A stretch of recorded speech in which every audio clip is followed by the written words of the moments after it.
Voilà, mesdames et messieurs, chers amis, la municipalité est heureuse de vous accueillir ce soir à Borgard pour notre traditionnelle et amicale cérémonie des vœux qui nous offre toujours un agréable moment d'échange et de convivialité. Quoi de plus précieux dans notre société moderne que de pouvoir se rencontrer, discuter et partager l'amitié en toute simplicité. C'est en tout cas pour moi l'occasion de remercier tous ceux qui s'impliquent dans notre commune et s'investissent au service des autres, mais aussi de faire le bilan de notre action pour l'année écoulée. En tout premier lieu, et au nom de la municipalité, je vous souhaite à tous une excellente année 2026, remplie de bonheur, de santé et de réussite. Je profite aussi de cette cérémonie pour souhaiter la bienvenue aux nouvelles familles qui se sont installées à Borgard au cours de l'année écoulée. Elles sont une bonne douzaine et nous les avons toutes invitées à venir partager ce moment de rencontre essentiel pour tisser des liens sociaux qui unissent les habitants de notre communauté. Je voudrais aussi, à cette occasion, avoir une pensée sincère pour celles et ceux qui nous ont quittés en 2025. Une pensée également pour les personnes touchées par la maladie, la dépendance et parfois l'isolement. Tout d'abord, j'adresse mes vœux et mes remerciements au personnel communal qui œuvre au quotidien pour le bien-être de tous. Quel que soit le service, leur engagement est essentiel pour répondre aux attentes des administrés et faire vivre notre collectivité. Vous êtes le premier maillon du service public de proximité auquel nous sommes tous très attachés et je sais que nous pouvons compter sur vous pour remplir cette mission. J'associe à ces remerciements les services de la communauté de communes qui complètent largement cette offre de services publics au travers de France Service, du service urbanisme, du SIAS, du service habitat, du service assainissement et de la direction générale. Leur appui et leur intervention sont précieux dans de nombreux dossiers. Mes vœux s'adressent à l'équipe enseignante qui s'investit au quotidien pour transmettre aux enfants des savoirs fondamentaux, mais aussi des valeurs qui les guideront toute leur vie. L'année scolaire a très bien débuté avec la nomination d'une nouvelle directrice, Madame Périgois, à qui nous souhaitons une nouvelle fois la bienvenue. Mais surtout, nous avons enregistré une progression des effectifs qui devrait se poursuivre à la rentrée prochaine selon les premières projections. Au vu du contexte départemental, cette situation est assez rassurante. On nous annonce moins 600 enfants de moins dans le premier degré à la rentrée prochaine en Dordogne. Donc moins 560 l'année dernière. On atteint vraiment un seuil critique qui malheureusement va impacter de nombreuses écoles. Enfin, la veille de la rentrée, nous avons inauguré la nouvelle classe et la cour de l'école réaménagée et végétalisée, ce qui offre maintenant des locaux agréables et aux normes d'accessibilité. J'y reviendrai un petit peu plus loin. Mes vœux s'adressent aux associations de la commune qui proposent des animations et des activités tout au long de l'année pour le plus grand plaisir de tous. Les présidentes du foyer et du comité des fêtes prendront la parole tout à l'heure. Merci aux bénévoles du comité des fêtes, du foyer laïque, d'itinérance culturelle, de l'association des parents d'élèves, du football girl et de l'amicale des chasseurs pour votre engagement associatif et votre dévouement. Néanmoins, une ombre au tableau, avec l'incendie volontaire de la cabane des chasseurs, qui, construite de leurs mains il y a une trentaine d'années, était un lieu de retrouvailles, très fonctionnel et surtout chargé de souvenirs. De tels actes gratuits sont particulièrement affligeants et décourageants. Nous espérons trouver une solution avec le président pour que les chasseurs retrouvent leur autonomie dans un lieu convivial adapté à leurs besoins. Enfin, surtout, je n'oublie pas le conseil municipal, à qui j'adresse tous mes vœux pour 2026 et mes sincères remerciements pour l'implication de chacun dans une parfaite cohésion de groupe. Bien sûr, il n'aura échappé à personne que nous sommes dans la dernière ligne droite de ces 6 années de mandat, mais je peux vous assurer que l'engagement est intact et que les décisions prises unanimement ont toujours été guidées par l'intérêt général et la progression de notre commune. Merci aux adjoints, toujours très présents et investis, et sur qui je sais pouvoir compter au quotidien dans la meilleure ambiance qui soit. Je crois qu'on peut les applaudir. Voilà, très fort, merci, ils le méritent bien. Pas que vous, hein, tous ceux qui avaient avant aussi, hein, ah oui, voilà. Que va-t-on retenir de 2025 ? À l'international, pas beaucoup d'évolution sur le théâtre de guerre, qui, du Proche-Orient à l'Ukraine, se poursuivent inlassablement malgré les négociations de paix. Il y a un an tout juste, se déroulait l'investiture de Donald Trump. On peut affirmer sans embâche qu'en un an, il n'a pas chômé, et qu'à ce rythme-là, on peut aussi s'interroger de ce qui restera de l'équilibre mondial dans 3 ans. Dans l'immédiat, c'est toutes les règles économiques qui sont chamboulées, ce qui ne manque pas de nous affaiblir au passage. En France, c'est l'instabilité gouvernementale qui a le plus marqué les esprits et l'adoption du budget 2026 qui se fait attendre, mais pas sans conséquence sur la croissance et le quotidien des gens. Pour autant, la vie continue grâce aux collectivités qui ont tenu bon dans ce contexte inédit. Les structures intercommunales et les communes assurent avec constance et détermination leurs compétences dans le respect des règles budgétaires. Il est important de rappeler que la dette des collectivités est en diminution constante depuis 30 ans. Elle ne représente que 5% de la dette totale de notre pays, tout en finançant exclusivement que des investissements, ce qui n'est pas vraiment le cas pour l'État. Localement, l'année 2025 sera marquée par la mise en redressement judiciaire des papeteries de Condat, plongeant une nouvelle fois plus de 200 salariés rescapés des précédents plans sociaux dans l'incertitude et même dans une grande inquiétude, ce que l'on peut aisément comprendre.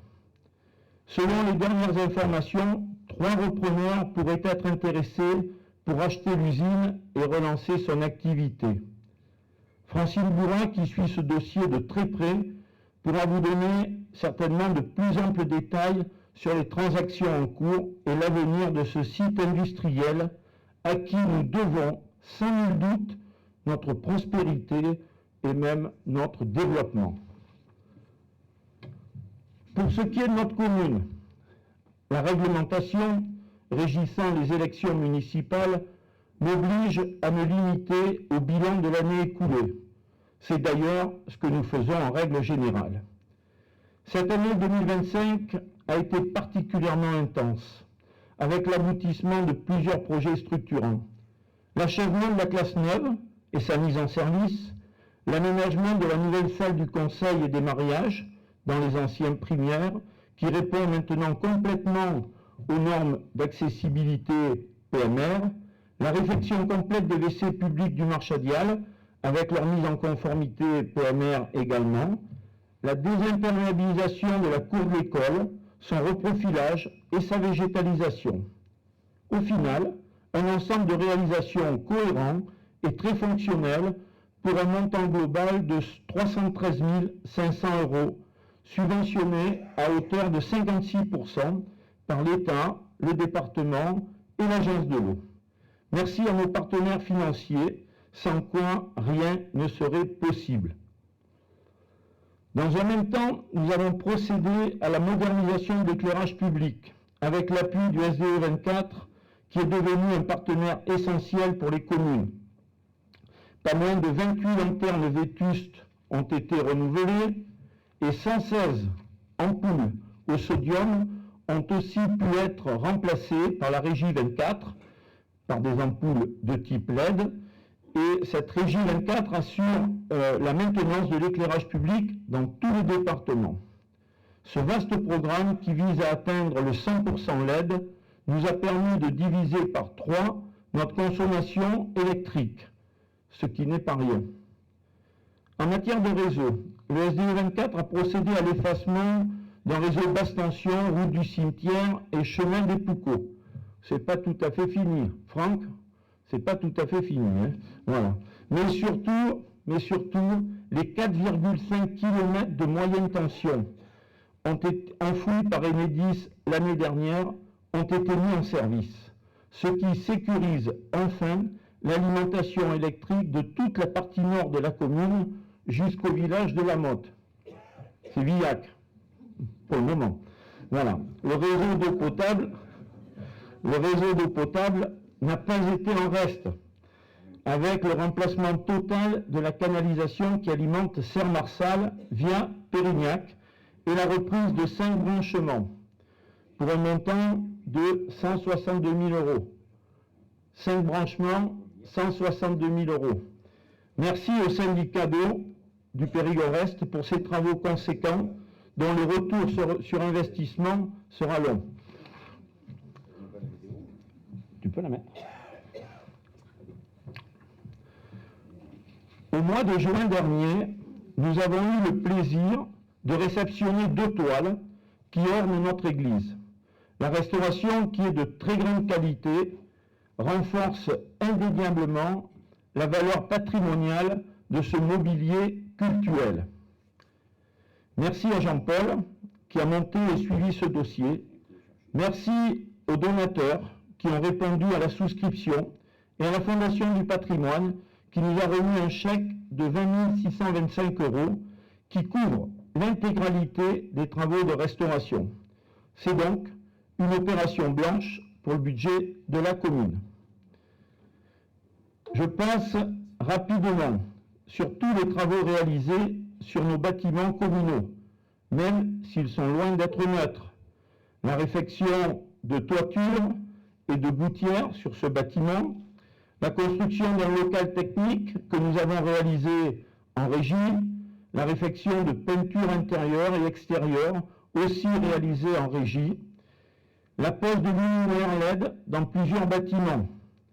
Je remercie Michel, mon adjoint aux travaux, qui a suivi tout ça, et cet été, j'ai cru qu'il allait faire un burn-out. Il était au bord, mais il a tenu bon, et puis il est toujours là. Merci Michel, c'est vrai qu'il y a eu des moments, il fallait être partout. Comme tous les ans, le programme voirie a été significatif. Revêtement, aqueduc, fossé, environ 40 000 € que nous avons investis sur la voirie. Et enfin, nous avons fait installer un poteau incendie supplémentaire pour compléter notre dispositif de défense avec la participation de la communauté de communes qui nous accompagne sur ce dossier. Enfin, comme chacun a pu le constater, l'aménagement et la viabilisation des 10 premiers lots du lotissement de la Grande Terre ont débuté à l'automne. Mais les mauvaises conditions climatiques nous ont obligés à interrompre temporairement ce chantier. Les travaux reprendront dans les prochains jours. Sur le plan administratif et réglementaire, nous avons formalisé le plan communal de sauvegarde, dont vous trouverez le détail dans le bulletin municipal. Merci encore à Jean-Paul qui a géré ce dossier et merci à toutes les personnes que nous avons sollicitées pour leurs compétences professionnelles ou qui ont accepté d'être personnes relais. Autre temps fort de 2025, la journée du 30 août, avec l'accueil à Borgard de nombreuses personnalités qui nous ont fait l'honneur de venir inaugurer différentes réalisations. Une belle manifestation qui a donné une image très positive de la commune au travers des équipements et des aménagements mis maintenant à la disposition du public. Au final, une année 2025 bien remplie. J'en veux pour preuve le montant de nos dépenses d'investissement qui avoisine 400 000 euros, entièrement financés sur fonds propres. Vous trouverez les détails de toutes ces opérations et leur financement dans le bulletin municipal que nous allons distribuer dans les prochains jours. Merci Cathy pour le bulletin. Cette année, ça a été douloureux. Voilà. Bon. Ça y est, tu as retrouvé un peu le sommeil. Voilà. Donc, bon. C'est toujours compliqué en fin d'année, il y a beaucoup de choses. Comme il se doit, en cette période préélectorale, je n'aborderai pas les projets à venir. Mais rassurez-vous, les candidats aux élections municipales de mars prochain combleront très largement cette lacune dans peu de temps. Je vous renouvelle tous mes vœux, mais surtout, je souhaite que cette nouvelle année soit celle de la paix, de l'amitié et de la tolérance entre les peuples. Et j'en terminerai en vous lisant un extrait intemporel du célèbre message de vœux formulé le 1er janvier 1968 par l'immense auteur, compositeur et poète qu'était Jacques Brel. Je vous souhaite des rêves à n'en plus finir et l'envie furieuse d'en réaliser quelques-uns. Je vous souhaite de respecter les différences des autres. Je vous souhaite de résister à l'enlisement, à l'indifférence et aux vertus négatives de notre époque. Je vous souhaite surtout d'être vous, fiers de l'être et heureux, car le bonheur est notre destin véritable. Je vous remercie de votre attention.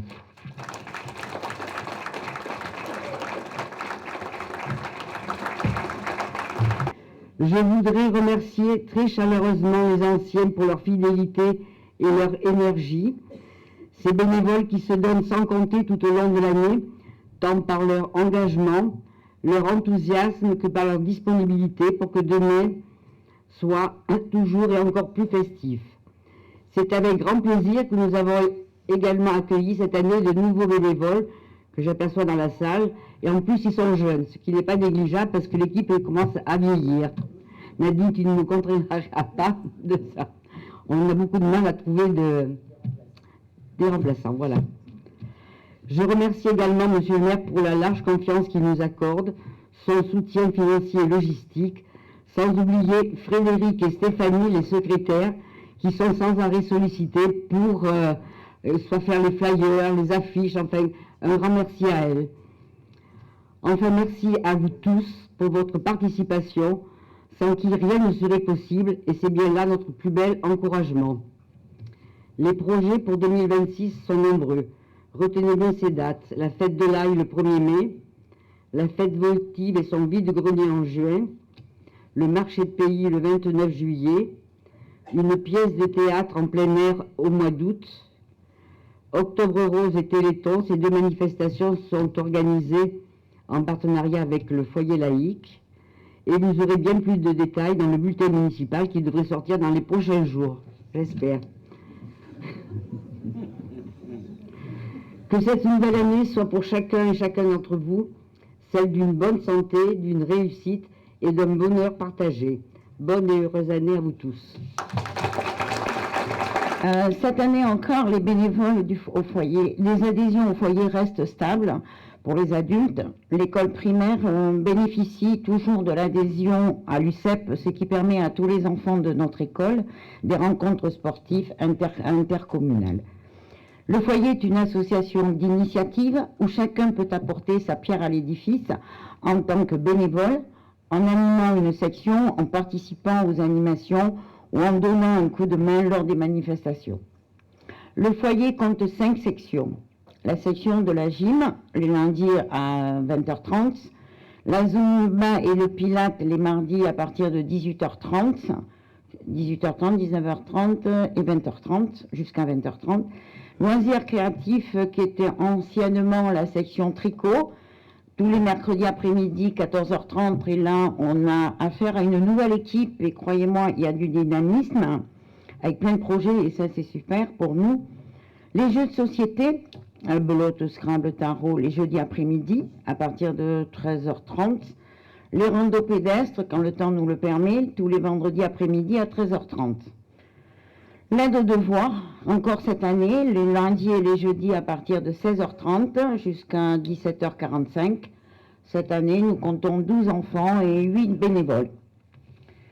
Pour l'année 2026, les plus proches manifestations sont bientôt notre loto le 7 février, où je vous invite à venir et surtout à acheter des billets tombola. Le samedi 7 mars, notre repas traditionnel du foyer, avec le même traiteur, Périgord traiteur de Saint-Laurent. Voilà, pour le moment, et après, fin juillet, début août, ça sera le festival de Montignac qui vient à Borgin, comme tous les ans, et avec de très belles troupes. Puis voilà, c'est tout au long de l'année, toutes ces sections qui tournent. Le nombre, justement, et la diversité de ces activités sont le résultat de l'engagement de tous les bénévoles qui, au sein des sections ou lors des manifestations, ne comptent pas leur temps ni leur énergie, afin que le foyer soit un lieu vivant et convivial où la solidarité, le partage et l'amitié se construisent tous les jours. N'oublions pas l'itinérance culturelle en Terrassonnais, association de 6 communes. Je tiens à remercier grandement Françoise, notre amie Françoise Barry, pour son investissement. Ces choix sont d'une grande qualité, très diversifiés, et permettent à tous de passer des soirées très agréables dans ces 6 communes pour un coût vraiment infime et très minime qui va de 12 à 15 euros. Les deux spectacles sont prévus à Bordeaux, n'importe quoi, à Beauregard, on va rester chez nous. Le vendredi 27-2, c'est une, je ne me rappelle plus, un concert, Jacques Brel, voilà, c'est ça. Et le samedi 19 septembre, une pièce de théâtre. Le conseil d'administration et moi-même remercions la municipalité pour la subvention allouée et le prêt de la salle polyvalente bien occupée pratiquement tous les jours par nos sections. Nous vous souhaitons à tous et à toutes les personnes et à toutes les personnes qui vous sont chères une très bonne année 2026, surtout une très très bonne santé. Et avec plein de joie, de bonheur et tout, plein de choses.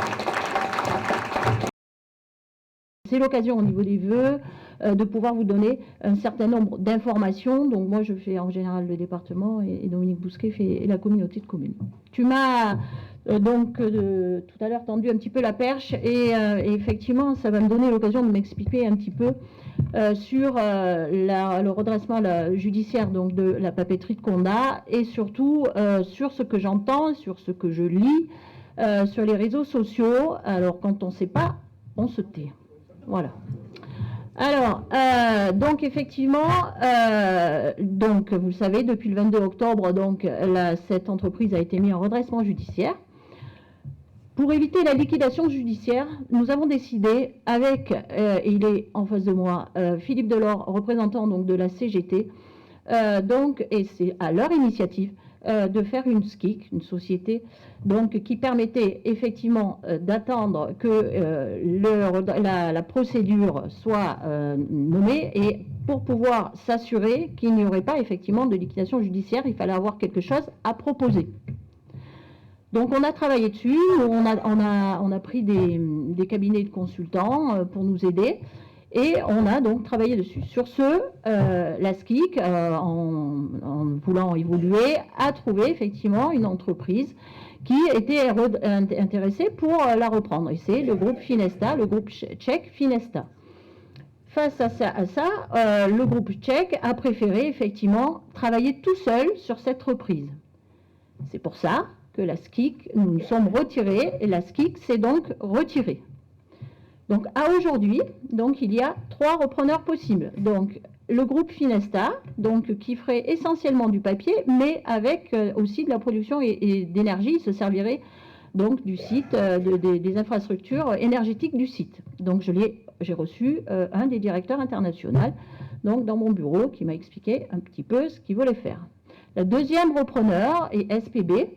Donc c'est un groupe français, donc un monsieur avec ses 2 fils, que j'ai également reçu, qui a déjà repris l'entreprise Arjo-Wiggins, donc dans la Sarthe, qui était aussi une papeterie, suite à la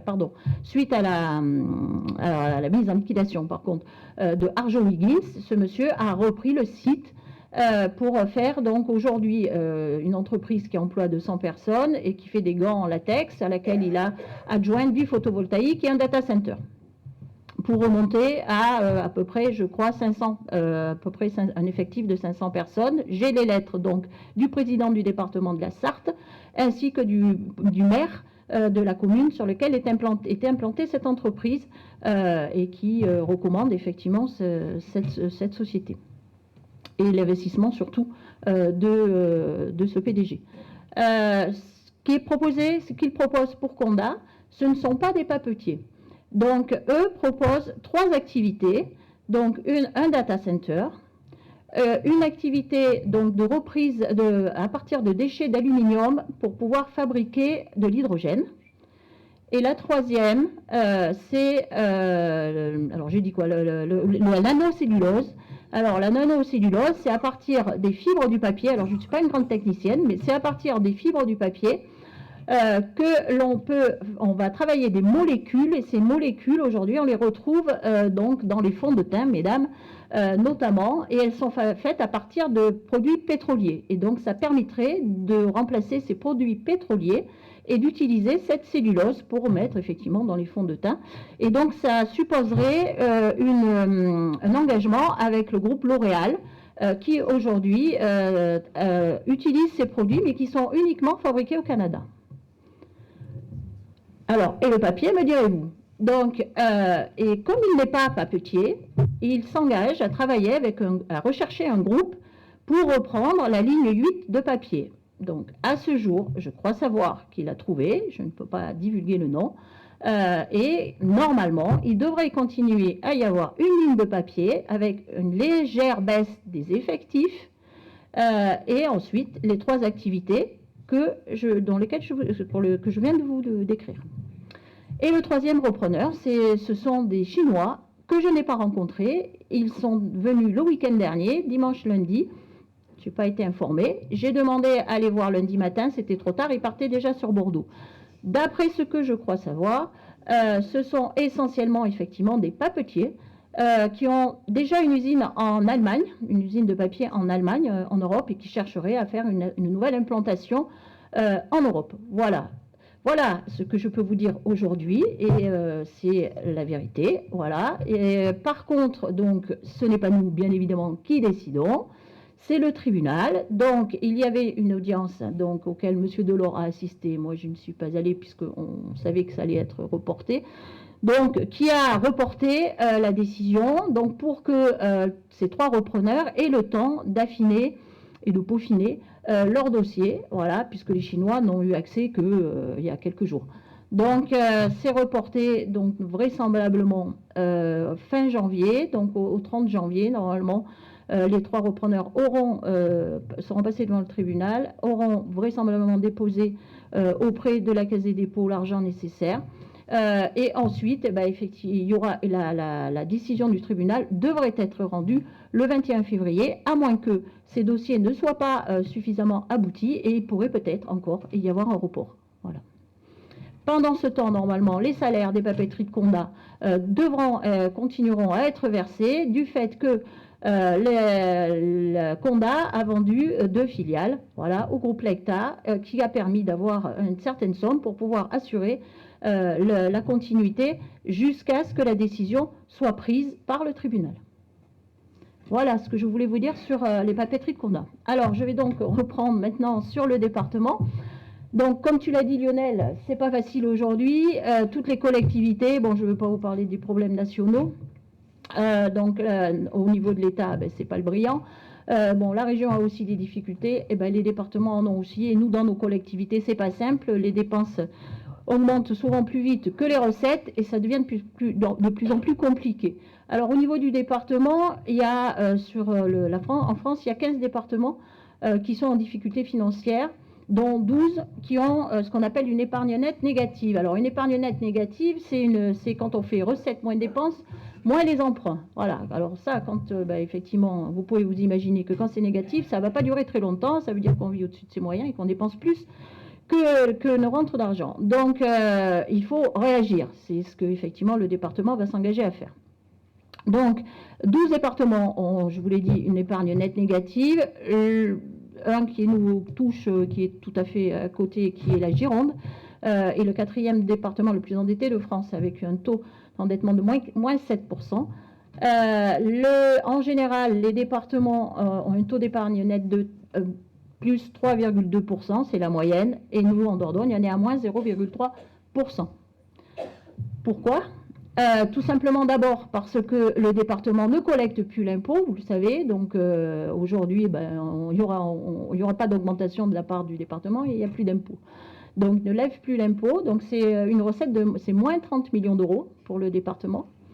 Ensuite, la principale recette c'est aujourd'hui, c'est ce qu'on appelle les DMTO, c'est les droits de mutation de titre onéreux. C'est quoi ? C'est quand vous allez faire des transactions immobilières chez le notaire. Il y a une partie de ces taxes qui revient donc au département. Donc ces DMTO avaient considérablement augmenté lors du Covid, puisque vous savez que tout le monde était venu un petit peu en ruralité, et la Dordogne en avait bénéficié, et ces DMTO étaient montés pour la première fois à 95 millions d'euros, du jamais vu, puisqu'en général c'était plutôt aux alentours de 50. Là, aujourd'hui, nous sommes redescendus, ça fait un petit peu comme le soufflet, nous sommes redescendus au niveau de 2024, soit 60 millions d'euros. Donc ça fait quand même une perte de 35 millions d'euros, c'est pas quand même négligeable.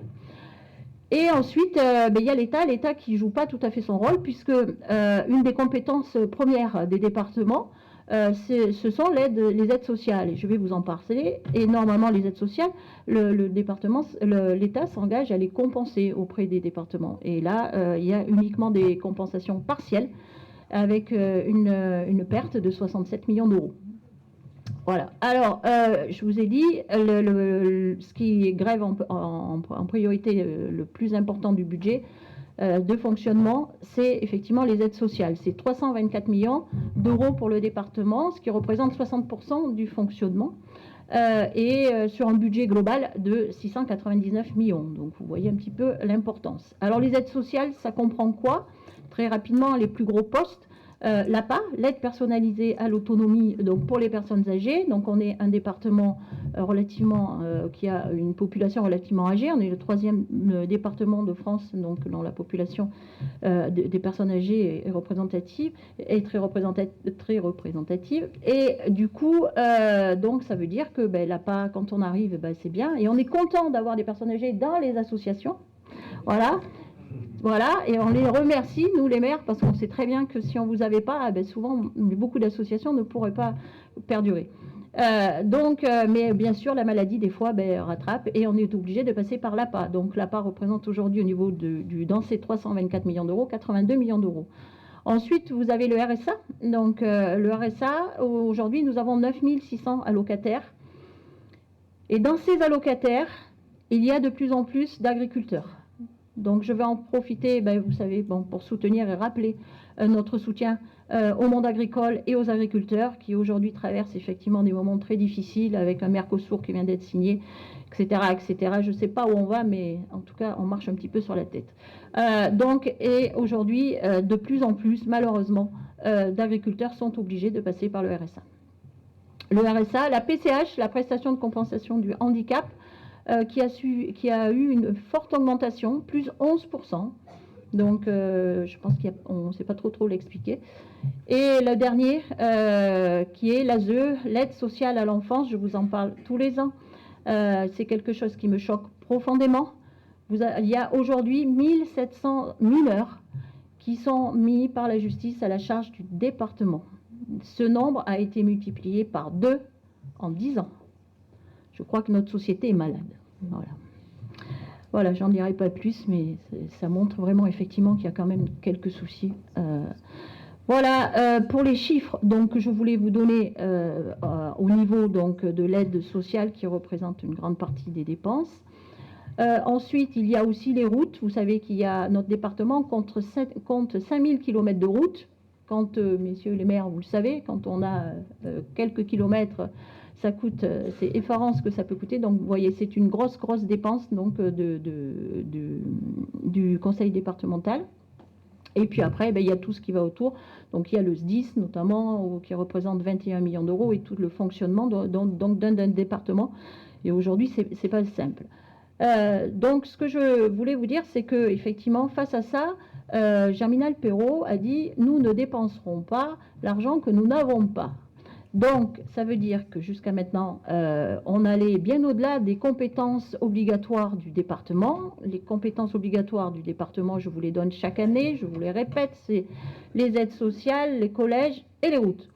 Et donc, jusqu'à maintenant, le département, pendant de nombreuses années, est allé bien au-delà, et notamment avec l'aide aux communes, et donc dont ici tous les maires en ont bénéficié. Nous-mêmes, nous avions une enveloppe en tant que conseillers départementaux à répartir donc, sur les différentes communes, ce que nous avons fait, et nous avons dû, sur le dernier mandat, limiter uniquement à un projet par commune. Et donc, ça servait effectivement, et ça a aidé beaucoup les petites communes notamment à investir. Et en plus, quand les petites communes font des travaux, en général, elles essaient de travailler en local. Donc, ce qui faisait travailler en plus donc les artisans locaux. Voilà, alors je ne sais pas si ça pourra continuer à perdurer. Je sais que le président souhaite, et je le comprends tout à fait, que ces aides aux communes puissent perdurer. Mais comme je vous ai dit, la situation, je pense qu'on va être obligé de se réduire à nos compétences obligatoires. Voilà. Et par rapport à tout ça, je ne peux pas m'arrêter et ne pas vous parler donc de Benac. Alors c'était aujourd'hui, donc effectivement, il y avait la rencontre citoyenne, donc les défenseurs de Benac avaient une réunion sur le chantier. Alors moi, ce que je vais vous dire, et donc c'est du factuel, sans parti pris, je ne suis pas là pour vous dire il fallait le faire, fallait pas le faire, je vais vous donner les chiffres qui sont la réalité. Benac, bon, vous le savez, donc il y avait eu un premier projet. Ce premier projet a eu une injonction et il y a eu une décision de justice qui a demandé l'annulation, effectivement, et la démolition, surtout, des travaux qui avaient été engagés. Là-dessus, il y a eu un deuxième projet qui a été déposé par le département, le projet de la boucle multimodale, qui allait bien au-delà de la simple construction, avec, donc, je vous l'avais expliqué l'année dernière, des navettes électriques, des boucles des pistes cyclables, etc. Donc c'était vraiment un projet bien plus grand que la simple déviation de Benac. Ce projet a été annulé il n'y a pas longtemps par le tribunal administratif. Germinal Perrault souhaite donc faire appel. Donc du fait du premier jugement qui avait eu lieu et qui avait donc condamné le département à démolir, à partir de ce jour-là, nous avons dû payer des astreintes. Dans un premier temps, elles étaient à 3 000 € et elles sont aujourd'hui à 5 000 €. Et nous continuerons à payer des astreintes jusqu'à ce que le chantier soit complètement ramené à l'état où il avait été avant toute construction. Germinal Perrault a souhaité commencer la démolition, donc à démolir certaines piles. Mais si on ne fait que ce qui est fait pour l'instant, c'est-à-dire essayer de démolir des piles et ne pas ramener, ça veut dire que les astreintes vont continuer à courir. À ce jour, nous avons payé 1 900 000 € d'astreintes. Nous avons construit pour 39 222 000 € de travaux, donc les piles, puis de tout ce qui va avec. Alors maintenant quoi? Deux solutions. Soit effectivement on démolit et donc ça sera 41 millions d'euros, puisque les 39 plus les études, plus des à côté, il y a eu un estimatif qui fait que si on devait démolir, ça serait 41 millions d'euros aujourd'hui que ça coûterait et on n'aurait rien. Ou alors deuxième possibilité, on va sur cette fameuse boucle multimodale qui coûtera 63 millions d'euros et un peu plus, puisqu'il y avait des entreprises qui avaient été pressenties pour démolir et avec lesquelles on a passé des marchés et qui pour l'instant ne font rien, donc il va falloir effectivement rétribuer. Et donc ça dépassera les 63 millions d'euros. Voilà ce que je peux vous dire en résumé sur Benac à l'heure où je vous parle. Donc, bon, je sais, tout ça, c'est pas très réjouissant, je suis d'accord. On m'appelle souvent l'oiseau de mauvaise augure, mais j'y peux rien et j'espère qu'un jour je pourrai vous annoncer de bonnes nouvelles. En tout cas, il me reste à vous souhaiter une excellente année 2026. Gardez le moral et puis je pense que tout ira bien. Voilà, je vous remercie pour votre attention. Bon, j'ai d'excellents vice-présidents à la communauté de communes. On a vu Francine détailler les papeteries et tous les dossiers économiques qu'elle suit. L'assainissement, j'en ai un autre excellent qui est dans mon dos, là, qui gère des sommes colossales sur Terrasson. On ne doit donner que ce qu'on fait cette année. Cette année, on met 1 million. Et ça va durer 5 ans. Donc je dis rien, mais enfin, ça fait un peu d'argent. Et je ne dis pas ce qui a été fait avant, parce que les réseaux qu'on fait, il faut qu'ils aillent une station d'épuration. Donc je n'ai pas le droit de dire tout ce qu'on a fait, mais bon, c'est comme ça. Et puis après, tu l'as dit, donc moi je vais être très court. Tu as parlé de tous les services qui étaient pour faire que dans notre territoire, il fasse bon vivre et qu'on reste attractif et que les choses se passent bien. Alors jusqu'à présent, on n'avait pas trop de problèmes financiers. Ça a été dit par toi, par Francine. L'État se désengage un peu. D'après ce qu'on dit, on devrait perdre 400 000 € de recettes cette année. Et une fois qu'on a tout payé, même si on a une épargne au niveau d'1 million, il reste à peu près 250 000 €. Donc s'il reste 250 et qu'on nous enlève 400, l'épargne deviendra comme au département négative, à moins qu'on s'adapte aussi et qu'on augmente les recettes. Donc c'est toute l'économie sur laquelle on ne va pas développer, mais à la fois dans toutes les communes, il y a des primes, des aides à l'amorçage pour les gens qui s'installent. On en a voté 74 000 € le dernier conseil communautaire. Il y en a partout, dans les petits, les moyennes, dans les grandes communes. Et puis les zones d'activité qu'on développe, vous l'avez vu dans le film qui a été présenté là, ce jeudi. Voilà l'économie. Les services, tu as pratiquement tout dit. Qu'est-ce que je peux dire? J'ai vu des vélos là, qui passaient. Donc la vie associative et culturelle, sportive est importante. On accompagne, même si là aussi, c'est pas trop notre compétence. Donc on a la Flow Vélo qui vient de l'île d'Aix et qui va à Sarlat et qui passe pas très loin d'ici. Après, il faudra peut-être qu'on crée des boucles pour ces vélos, c'est important. Il en passe énormément chaque année. Et dans les commerces, tous les commerces disent que, et ça rapporte, je crois, un vélo 70 € par an.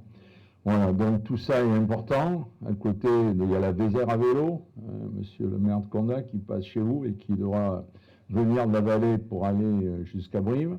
Et après, il faudra qu'on fasse des boucles pour que l'ensemble du territoire soit innervé par à la fois des touristes à vélo, et puis aujourd'hui, ça fait partie d'une demande. Donc on restaure les chemins blancs, on en met 100 000 € par an pour en faire ces boucles. Et là, il y a un long chemin et un long budget à mettre en route si on veut que l'ensemble du territoire soit couvert. Vous avez parlé ici d'une vie associative forte, depuis les filles qui jouent au foot. Bon, là, j'ai mon téléphone je vais regarder les résultats, parce qu'à Thonon, il y a le grand derby ce soir, Sarlat-Thonon. Donc, tu vois, j'ai privilégié quand même les vœux au grand derby, mais là, il n'y avait même pas de discussion, c'était comme ça. Et puis, je vais connaître les résultats sur mon téléphone. Ici, il y a les girls, c'est très bien. Il y en a dans beaucoup d'endroits, des associations de football de filles. Tu as parlé d'itinérance. Dans l'itinérance, certes, les communes mettent un peu d'argent pour avoir des prix intéressants, mais la communauté de communes en met pas mal. Et dans ce qui est aujourd'hui les diminutions du département sur la culture, on cherche à compenser un peu toutes les associations. Alors il faut que c'est pas le fonctionnement qu'on aide, c'est des événements de qualité. Et là, il y a eu, alors Régine n'est pas là, on est d'accord là-dessus. Ce qui avait été organisé, la restructuration, ne convient pas plus à elle qu'à moi. Les SICAC, c'est pas terrible. Donc j'espère qu'il y aura une gestion du département plus optimale, et la communauté de communes continuera à accompagner et financer. Et puis les communes, hein, si elles ont un peu moins d'argent, ben, tant qu'on peut, on essaiera de compenser. C'est un fonds qui a été mis, on a droit à être aidé une fois par mandat. Donc c'est 25 000 € qui est donné sur un projet tous les 6 ans aux communes. Alors c'est pas 25 000 €, c'est pas très grand. Au Temple à Guyon, c'est beaucoup. À Terrasson-Lardin, c'est beaucoup moins. Mais on a voulu, par équité, donner à tout le monde pareil. Et c'est pas obligé d'avoir 25 000 € d'un coup. On peut aussi mettre 5 000, 4 000, 3 000 pour arriver à 25 000 sur les 6 ans. Donc il y a cette aide aux communes. Et puis après, on essaie les services. J'en vois au fond. Hein, et bien les services aussi aident l'ingénierie, l'accompagnement des dossiers. Et je sais que sur ta proposition, on doit élargir un peu, des fois, un certain nombre d'aides aux communes. Donc voilà, en gros, alors il y a aussi, tu as parlé par le SDE, il y a aussi la fibre optique, qui pendant un temps, le SDE voulait prendre, donc c'est le département qui l'a pris, et il y a un syndicat mixte Périgord numérique, mais là, c'était pas trop équilibré financièrement. Donc chaque année, on donnait 150 000 € et on pensait que ça allait s'arrêter là, cette année, mais non, ça ne va pas s'arrêter. Il faut qu'on paye 12 ans de plus, 150 000 €, donc ça fait 1,9 million. Donc c'est des sommes qui n'étaient pas prévues, celles-ci, et qu'on va continuer dans l'intérêt du territoire, et puisque les commerçants et l'économie a besoin de fibres. Voilà. Et puis des fois, en plus, ça ne va pas, tu m'appelles, les gens m'appellent. Alors, ce n'est pas les techniciens là, du syndicat, ils sont très bien, ils font ce qu'ils peuvent, mais quand il n'y a pas la gaine, par exemple, on ne peut pas amener la fibre à la maison. Et c'est pour ça qu'il faut en rajouter. Donc toi, tu es plus technicien que moi, mais enfin, c'est quelque chose qu'on voit tous les jours. Alors n'hésitez pas, quand il y a des problèmes, soit Lionel, c'est un moment de le faire remonter, et puis on essaye de trouver des solutions. Mais il y avait des choses bizarres. Ils avaient oublié d'amener la fibre à la communauté de communes. Ils nous avaient oublié. Bon, voilà. Ils n'avaient pas fait exprès, mais c'était comme ça. Voilà. Donc, c'est souvent qu'il faut qu'on regarde un peu tous ces dossiers. Alors, on est là pour ça. Et ce soir-là, je suis surtout pour vous souhaiter la santé, d'apporter un petit peu de bonheur, même dans ces moments difficiles, à tous et à toutes. C'est notre mission, c'est notre devoir. Et on ne fait que ce qu'on doit faire. Allez, merci, bonne année. C'est vrai que l'année 2025 a été particulièrement intense. C'est vrai qu'on avait engagé beaucoup de travaux. C'est important, effectivement, pour une commune d'avoir des investissements comme on les a eus. Bon, notre situation financière nous permettait aussi je dirais, conduire de front tous ces travaux. Mais effectivement, ce sont des opérations très structurantes qui préparent l'avenir. Une classe neuve, une cour de récréation désimperméabilisée, un lotissement là, qui est en préparation avec une dizaine de lots qui pourra accueillir effectivement des familles. Également, tout le travail que nous avons réalisé sur le réseau d'éclairage public pour diminuer la consommation électrique, remplacer des lanternes vétustes. On a aussi travaillé au niveau du patrimoine avec la restauration de 2 toiles à l'église. Le patrimoine est quelque chose qui est très important aussi dans nos communes rurales. Donc oui, une année très intense. Voilà, et on est finalement très content cette année d'avoir pu réaliser tous ces projets. Non, j'en ai pas parlé ce soir parce que effectivement la cérémonie des vœux, c'est pas fait pour ça. Voilà. Bon, donc oui, très certainement que je vais poursuivre effectivement dans la commune. Il y a au sein de l'équipe municipale aussi une envie de continuer ensemble parce que nous sommes une équipe qui s'entend très très bien, on fonctionne très très bien et la majorité des élus veut poursuivre effectivement le travail sur Borgard. Absolument.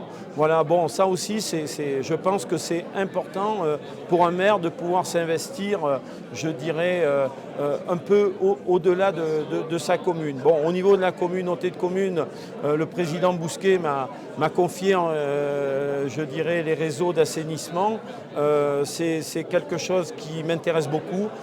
J'ai toujours été intéressé par la technique. Alors, donc, je suis effectivement tous les travaux.